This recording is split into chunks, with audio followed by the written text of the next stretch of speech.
Good evening, my dear students. In this video, we are going to discuss capacitance of capacitor filled with dielectric substance. तो देखो capacitor के अंदर अगर dielectric substance रख दे तो capacity पे क्या फर्क पड़ेगा, क्या उसका नया फॉर्मूला होगा, वो हमको डिस्कस करना है। वो डिस्कस करने से पहले जो अपने कैपेसिटर के बारे में अब तक पढ़ा है उसका थोड़ा ओवरव्यू मैं आपको दे देता हूँ ताकि ये टॉपिक आपको बहुत इजीली समझ आ जाए और पिछले भी जो टॉपिक्स हैं अगर उनमें आपको कोई डाउट है तो वो क्लियर हो जाए। तो देखो सबसे पहले हमने कैपेसिटर पढ़ा था। कैपेसिटर में हमने क्या पढ़ा था, इसके अंदर टू मेटेलिक प्लेट्स होती हैं। दोनों मेटल की प्लेट्स एक दूसरे के पैरेलल रख देनी होती हैं। एक के अंदर वाली साइड पॉजिटिव चार्ज होता है, दूसरी के अंदर वाली साइड नेगेटिव चार्ज होता है। और इसका जो कैपेसिटेंस का फॉर्मूला था वो होता है epsilon not a by D. Capacity या कैपेसिटेंस से क्या मतलब होता है, चार्ज को स्टोर करने की एबिलिटी को अपने बोलते हैं कैपेसिटेंस। ठीक है, तो ये फॉर्मूला हमने पढ़ा था।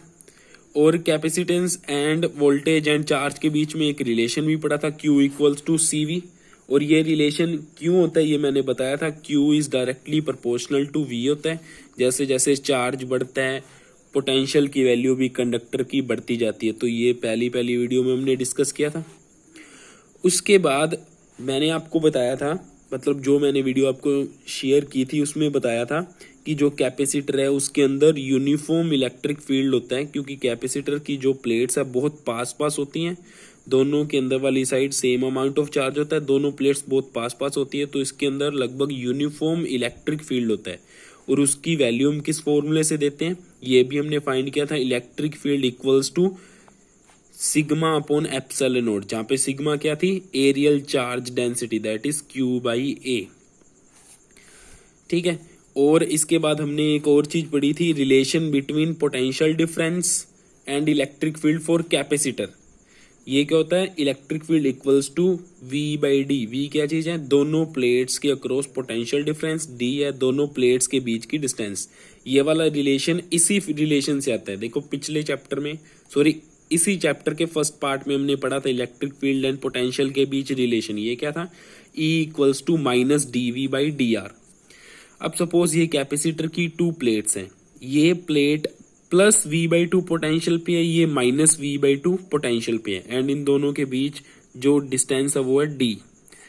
तो इस फॉर्मूले में वैल्यू रखना शुरू करो। DV की वैल्यू क्या होगा, final minus initial potential, that is minus V/2 minus V/2 upon DR। DR का मतलब दोनों के बीच की डिस्टेंस, वो क्या चीज है यहाँ पे D, तो DR की जगह पे क्या आ गया D।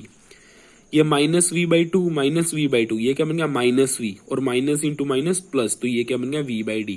तो electric field and potential difference across capacitor plates, वो रिलेशन क्या आ गया, E इक्वल्स टू V/D।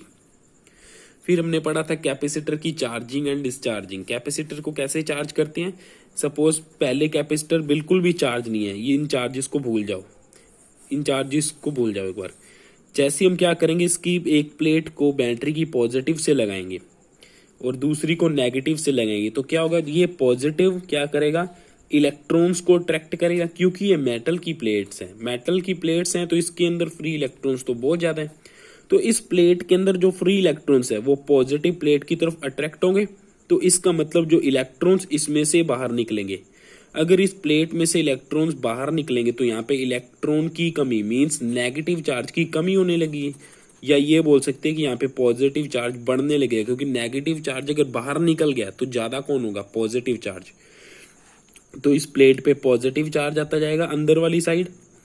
ठीक है, और क्योंकि ये इलेक्ट्रॉन यहाँ आएंगे, यहाँ पहुंचेंगे, फिर ये यहाँ से निकलेंगे, यहाँ पे जाएंगे, यहाँ पहुंचते जाएंगे, तो इस प्लेट पे नेगेटिव चार्ज यानी इलेक्ट्रॉन बढ़ते जाएंगे, तो इस प्लेट पे नेगेटिव चार्ज आता जाएगा।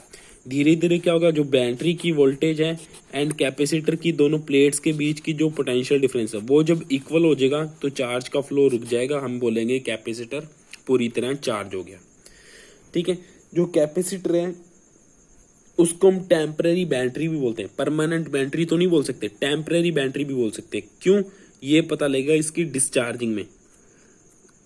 इसकी डिस्चार्जिंग में, एक मिनट ब्राइटनेस कम होगी थोड़ी, बना लूं, हाँ जैसे देखो ये फुली चार्ज कैपेसिटर है, यहाँ से मैंने कहा कि बैटरी रिमूव की, यहाँ पे एलईडी लगा दी, क्योंकि ये फुली चार्ज है। यहाँ पे पॉजिटिव पॉजिटिव पॉजिटिव, यहाँ पे नेगेटिव नेगेटिव नेगेटिव।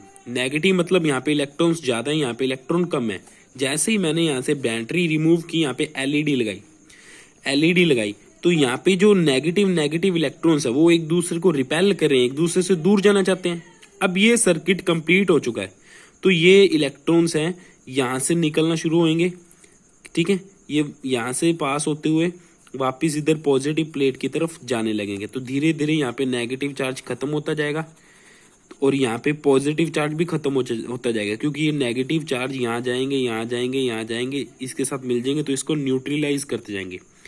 जैसे जैसे इलेक्ट्रॉन जाते जाएंगे चार्ज फ्लो होता रहेगा, करंट चलता रहेगा, ये एलईडी ग्लो करती जाएगी। लेकिन जब कैपेसिटर पूरी तरह डिस्चार्ज हो जाएगा तो ये दो इलेक्ट्रॉन्स गए, इनको न्यूट्रल कर दिया। अब कैपेसिटर के ऊपर कोई चार्ज ही नहीं है, तो चार्ज फ्लो भी नहीं होगा। फिर क्या होगा, थोड़ी देर बाद करंट जीरो हो जाएगा, क्योंकि चार्ज का फ्लो रुक जाएगा, तो एलईडी फिर बुझ जाएगी। तो इसका मतलब इसने थोड़ी देर के लिए काफी ज्यादा एनर्जी दी, लेकिन दी थोड़ी देर के लिए, तो इसलिए कैपेसिटर को हम टेम्परेरी बैटरी भी बोलते हैं। इसके बाद ये, इसको ध्यान से सुनना, क्योंकि इससे ही रिलेटेड है ना हमारा टॉपिक। अभी डाइलेक्ट्रिक्स को ही तो भरना है कैपेसिटर की प्लेट्स के बीच में।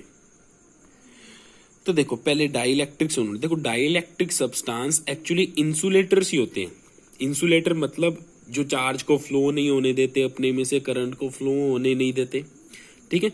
तो वो इंसुलेटर्स जो करंट वगैरह को फ्लो तो नहीं होने देते, लेकिन इलेक्ट्रिक इफेक्ट को शो करते हैं, उनको बोलते हैं डाइलेक्ट्रिक्स। जैसे ग्रेफाइट वगैरह हो गए, लगभग सारे इंसुलेटर्स डाइलेक्ट्रिक बिहेवियर शो करते ही हैं। अब देखो इलेक्ट्रिक इफेक्ट शो करने का क्या मतलब है। फॉर एग्जाम्पल जैसे देखो ये कैपेसिटर की प्लेट्स हैं, इसके बीच में इलेक्ट्रिक फील्ड इस तरफ है, पॉजिटिव टू नेगेटिव इस तरफ, ठीक है। इलेक्ट्रिक फील्ड इस तरफ है। मैंने क्या किया, इसके अंदर डाइलेक्ट्रिक सब स्लैब रख दिए, ग्रेफाइट की स्लैब रख दिया, या कोई भी डाइलेक्ट्रिक स्लैब रख दी। अब देखो ये पॉजिटिव, ये सारी एटम से बनी हुई है। देखो कोई भी चीज एटम से मिलकर बनी है। ये पॉजिटिव चार्ज नेगेटिव को अट्रैक्ट करेगा और ये नेगेटिव चार्ज पॉजिटिव को अट्रैक्ट करेगा। देखो अगर ये मेटल होती तो सारे फ्री इलेक्ट्रॉन्स इस तरफ मूव कर जाते और सारे पॉजिटिव आयन यहाँ पे इकट्ठे हो जाते, क्योंकि मेटल्स कंडक्टर होती है, उसमें तो चार्ज चल सकता है। तो ये क्या होता है, एक दूसरे के इफेक्ट को कैंसिल कर देते और यहाँ पे इलेक्ट्रिक फील्ड जीरो हो जाता। लेकिन अब ये मेटल नहीं है, ये इंसुलेटर है, ये डाइलेक्ट्रिक है, तो इसमें चार्ज फ्लो नहीं कर सकता, लेकिन थोड़ा बहुत माइन्यूट सा शिफ्ट हो सकता है। क्या मतलब, दोबारा सुनो। जैसे सपोज ये डाइलेक्ट्रिक स्लैब है, ये इधर मैंने प्लेट रखी, ये इधर प्लेट रखी, ये पॉजिटिव प्लेट, ये नेगेटिव प्लेट। इस एटम पे कंसंट्रेट करो। ये एटम है, इसके पास न्यूक्लियस भी है, इसके पास इलेक्ट्रॉन्स भी है, मतलब पॉजिटिव एंड नेगेटिव दोनों है। तो नेगेटिव वाला तो इस तरफ अट्रैक्ट होगा, पॉजिटिव वाला इस तरफ अट्रैक्ट होगा, क्योंकि ये इंसुलेटर है, चल तो सकते हैं लेकिन माइन्यूट सा शिफ्ट तो हो सकते हैं। तो जो पॉजिटिव चार्ज का सेंटर है वो थोड़ा सा इधर शिफ्ट हो जाएगा, नेगेटिव चार्ज का सेंटर थोड़ा सा इधर शिफ्ट हो जाएगा, तो क्या बन जाएगा, डाइपोल बन जाएगा। तो यहाँ पे जो एटम था उसका डाइपोल बन गया, थोड़ा सा नेगेटिव इधर, पॉजिटिव इधर। वैसे यहाँ यहाँ यहाँ यहाँ हर जगह पे क्या हो गया, छोटे छोटे डाइपोल्स क्रिएट हो गए। तो इसका मतलब ये इसमें चार्ज चल तो नहीं सकते, लेकिन मैं इलेक्ट्रिक इफेक्ट तो ये शो कर रहा है ना, तो इसलिए हम इसको डाइलेक्ट्रिक की डेफिनेशन में यही बोला था हमने कि इंसुलेटर्स जो चार्ज को चलने तो नहीं देते, लेकिन इलेक्ट्रिक इफेक्ट शो करते हैं।